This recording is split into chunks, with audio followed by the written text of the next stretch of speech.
Hey there guys, it is time-lapse time, and this week I'm actually going to be making a Knuckles the Echidna time-lapse, and I'm still using those 8x10 canvas sheets, using electric blue for the background here, and there you can see the whole image right there, what I'm going to be cutting out.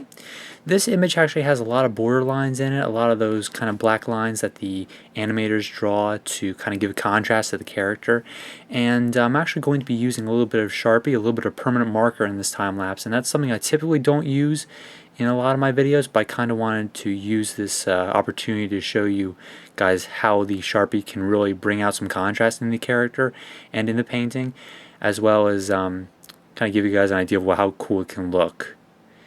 So just cutting out his dreadlocks first, and I'm just going to cut out part of the image first. This is going to be the right side of it because the image is really big. Red obviously is the major color here, so we're cutting out that all that whole right side right now. Need to get a good idea of where to stick it, and just putting on the right side there.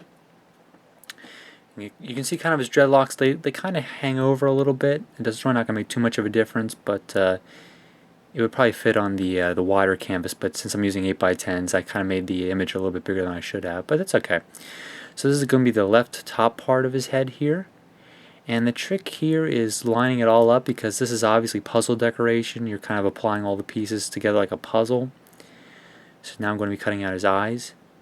And the biggest hazard when you are using puzzle decoration is that it doesn't exactly come out exactly the way you want it to, because if you don't cut all the pieces out perfectly, then they don't tend to fit, too well together.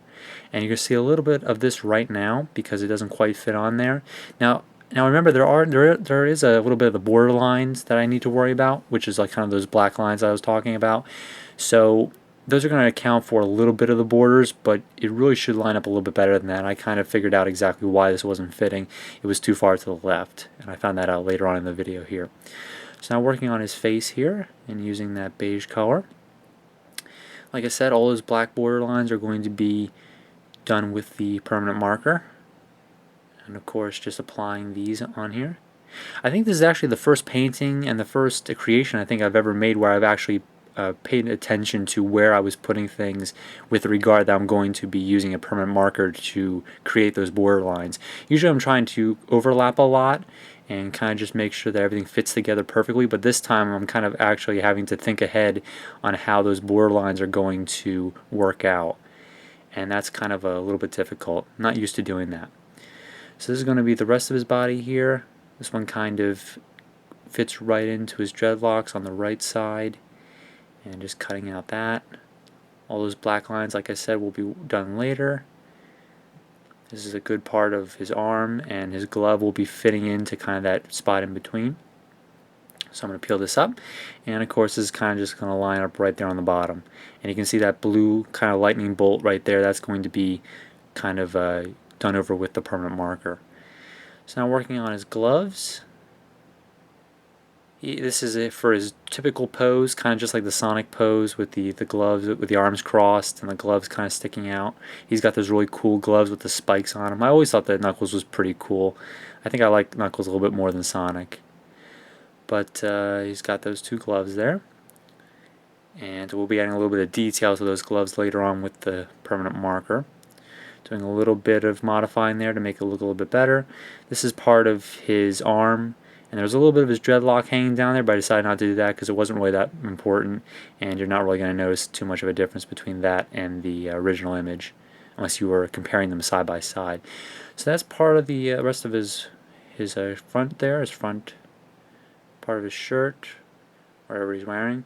This is part of the eye here. He kind of has like a dark blue eyes, and then there's obviously that big black part, and of course a little bit of a gleam in there. So we're going to be working on that.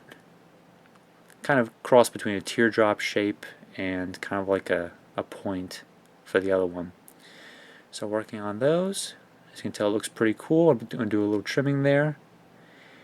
Definitely looks like the character. You definitely want to get the eyes right, because whenever you're working on eyes with the cartoon characters, you always want to make sure that it definitely works out, because the eyes are usually what everyone focuses on.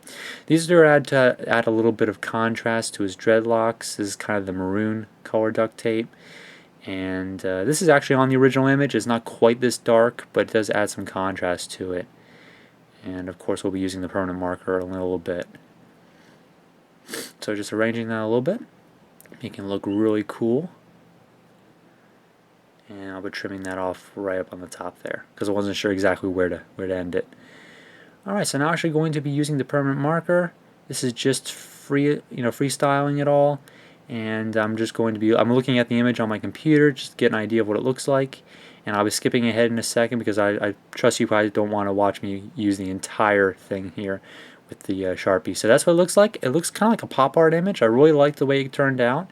Definitely looks really cool, and just kind of outlines what you can do with permanent markers. So hopefully you guys like the video, and I'll catch you next time on the channel.